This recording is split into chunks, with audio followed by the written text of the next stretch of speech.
ভাই নাম? আব্দুর রহিম। আব্দুর রহিম। ভাই নাম? মোহাম্মদ ফয়েজ আহমেদ। মোহাম্মদ ফয়েজ আহমেদ। ফয়েজ আহমেদ। ওকে, সুন্দর নাম। বাংলাদেশে দুজন সুপারস্টার নায়ক রয়েছে, নাম্বার 1 শাকিব খান এবং নাম্বার 2 আফরান নিশো।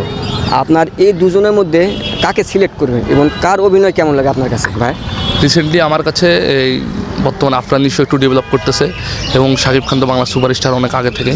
আর আফরান নিশো নাটকের মাধ্যমে সুরঙ্গ মুভি দিয়ে সে নাটকে ডেবিউট করলো। তো তার নাটক যেমন আগে থেকে ভালো লাগছে, আমার অনেস্টলি আমার থেকে আফরান নিশোকেই ভালো লাগে।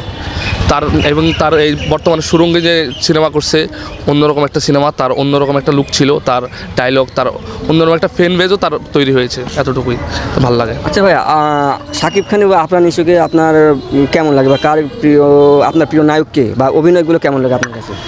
অবভিয়াসলি আমি শাকিব খানকে রাখবো, কারণ ও ইদানিং মানে ভালো ছবি করছে। অ্যান্ড আর শাকিব খানের অভিনয়গুলো কেমন লাগে এবং আফরান নিশোর অভিনয়গুলো আপনার কাছে কেমন লাগে, বা কীরকম তারা বাংলাদেশের তারা গ্রহণযোগ্য, বাংলাদেশের অভিনয়গুলো তাদের কাছে কেমন লাগে আপনার কাছে? হ্যাঁ, ভালোই লাগে। আমার ক্ষেত্রে বর্তমানে আফরান নিশো, শাকিব খান দুজনের একটা ফ্যান বেস যেমন ভালো আছে, কারণ নাটকের মাধ্যমে, এই শাকিব খানের যেমন সিনেমার মাধ্যমে এবং আফরান নিশোর নাটকের মাধ্যমে। তো এদের ক্ষেত্রে দুজনের এখন এই রিসেন্ট আবার এই শাকিব খানের ছবি আসবে, তুফান ছবি, এবং এর আগে আফরান নিশো সুরঙ্গ মুভি করে গেছে। তো এদের এখন বর্তমানে ডেভেলপ, এখন আফরান নিশো আর শাকিব খানের একটা টক্কর চলতেছে, পার্থক্য চলতেছে। তো এই জিনিসটা এখন আফরান নিশো চাইলে তার ফ্যান বেসটাকে আরও মেক করতে পারে, এবং শাকিব খানের একটা আলাদা ফ্যান বেস থাকে, সে একজন বাংলাদেশের সুপারস্টার। তো আমার ক্ষেত্রে শাকিব খান এবং আফরান নিশো বর্তমানে দুজনেই বেস্ট আমার মতে, এতটুকুই মনে করি।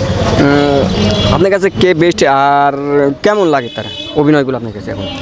অভিনয় ওভারঅল শাকিব খানের অভিনয়টা আমার ভালো লাগে। ভালো লাগে, তাই না? আর নাটকের ক্ষেত্রে তো আফরান নিশোই। আফরান নিশো।